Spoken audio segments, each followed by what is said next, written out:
What made your combination so special?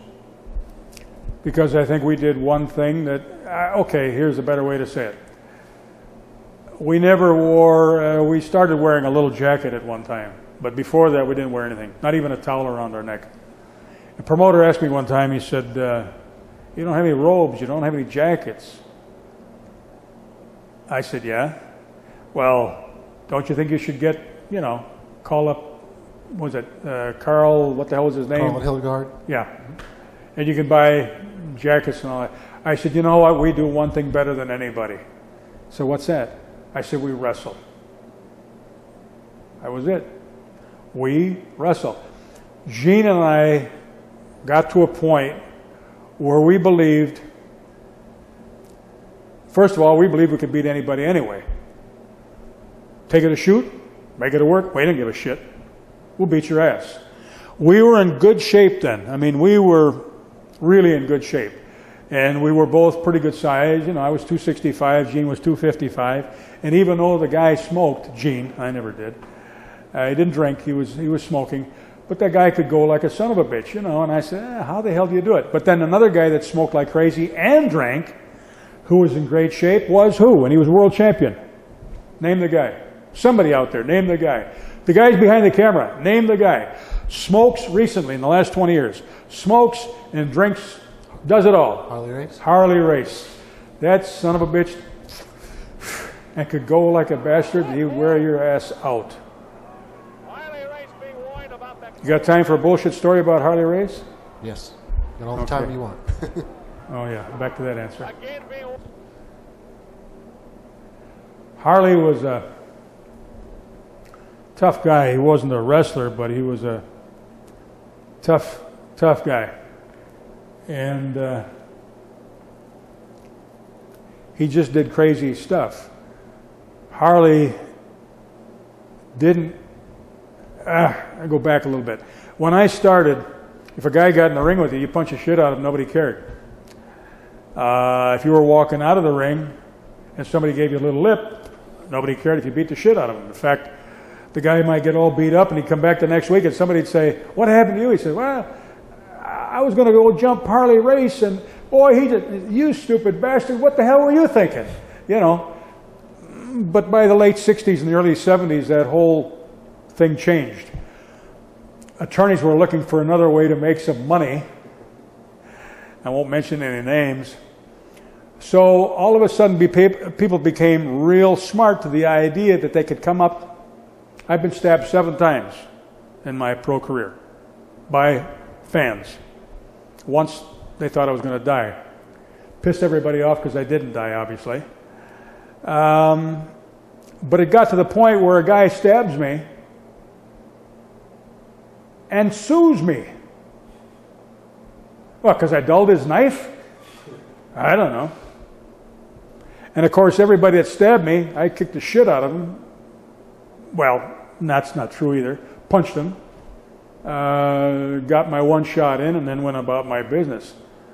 Harley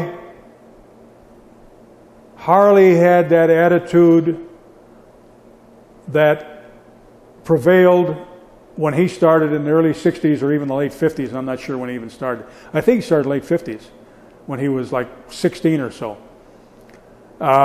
So Harley had that same attitude all his life that I had in the late 60s, and that was kick the shit out of any son of a bitch that gets close to you. If they hit you, well then you can kill the bastard. Who cares? But as I say, it all changed, so it got really scary in the late 60s and the early 70s. It completely changed. Now they can stab me, and I just got to stand there like a dummy and take it. But Harley still was living in the late 50s and the 60s. So the guy only had to have a knife before Harley would hit him. Or even better, the guy only would have to say, I'm thinking about buying a knife, and Harley would hit the son of a bitch. Or to carry it to an even further degree, the guy wouldn't have to say anything or do anything. He'd just be standing there. And Harley say, yeah, you look like a fucking guy I'd like to knock out. And he got a lot of lawsuits. He got into a lot of shit. But he truly was a am I scratching everything up here with the microphone? He truly was a tough guy. He wasn't a wrestler as such, but you'd be hard-pressed to find a guy that had more balls than Harley had. Better wrestlers, yeah. I mean, where am I going with this thing? Am I just telling you stories about Harley? Was that the idea? That's what we're on. Okay, last one. We're driving down the road when I first started wrestling. Harley helped me a little bit when I first started. Nobody would drive with him. I didn't think much about it at the time. Didn't even ask him. Just other guys. You know, if I'd see somebody in the gym or whatever, they'd want to know, what time are you going to Moline? I say, I'm going to go about 3 o'clock. I said, no, I'm asking you, what time are you going to Moline, Illinois? I said, yeah, I'm going about 3 o'clock.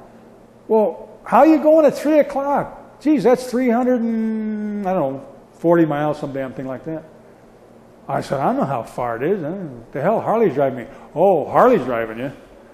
Well, I said, well, what time are you leaving? Oh, we're leaving at 11. And so then I got kind of wondering what the hell's going on. Well, anyways, Harley had a set way of driving at that time. He went 85 miles an hour. 85. What's the speed limit? 30? 85.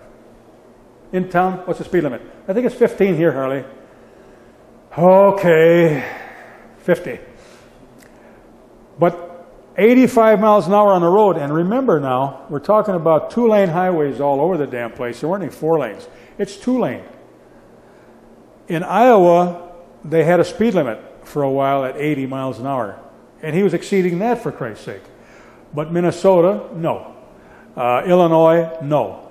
Nebraska, no. Wisconsin, no. But for Harley, 85. 85. 85. And you do the math. It's 350 miles. Divide that by 85. We'll be there in an hour and 35 minutes. And it's okay. But one time going down the road, I'm snoozing over in the passenger side. Nighttime, I think. Harley said, hey. So what? Drive for me. I'm getting tired. I said, well, pull over. Nah, he said, pull over. He said, shit, just get in the back seat and come over to the front seat again. I said, what are you talking about? He said, God damn it, just get in the back seat and crawl around behind and I'll slide over and you drive. Well, like I say, I had just started in the business. I was only around for maybe 2-3 months. And Harley, even though he and I are about the same age, although he thinks he's about 20 years younger, he's the big guy, you know. He's the star, and I'm just starting out. So I get in the back seat, which is a pain in the ass because I weigh 270. I crawl from the back seat over the damn front seat deal and finally get myself in behind the wheel. And he scoots over. He's driving like this with his left foot out. And I just get behind the wheel and I get settled and I go to adjust the mirror. And look in the mirror again.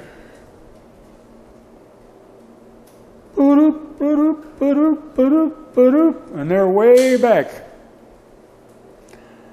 Harley had spotted them. They had spotted Harley. Back then, if everybody remembers, but they used to have a hose across the road. Forget the radar and all that crap. That was just beginning. But they'd have a hose. And they would clock you between that hose. Whatever the time was, boom, boom, now they know your speed. So he'd gone over 2 hoses. I don't think he saw a cop car because they always were parked way off in the woods somewhere. But he was worried and he thought that somebody... So sure enough, by the time I got in the driver's seat, that flashing light and all that horse shit, and they pull. I said, what the fuck are you doing? I says, I don't want to get a ticket. He says, well, you don't have any tickets. I said, no, but I don't want it. He said, well, I'll pay for it. Don't worry about it. I'll pay for it. I said, yeah, but then it goes on my damn record. Well, they won't take your license for that. So anyway, I got the ticket. Hardly paid for the ticket. Pay for your insurance? Pay for your insurance too? Well, luckily one ticket doesn't get you insurance, but in any event, yeah. But that was Harley. Just didn't give a shit about anything.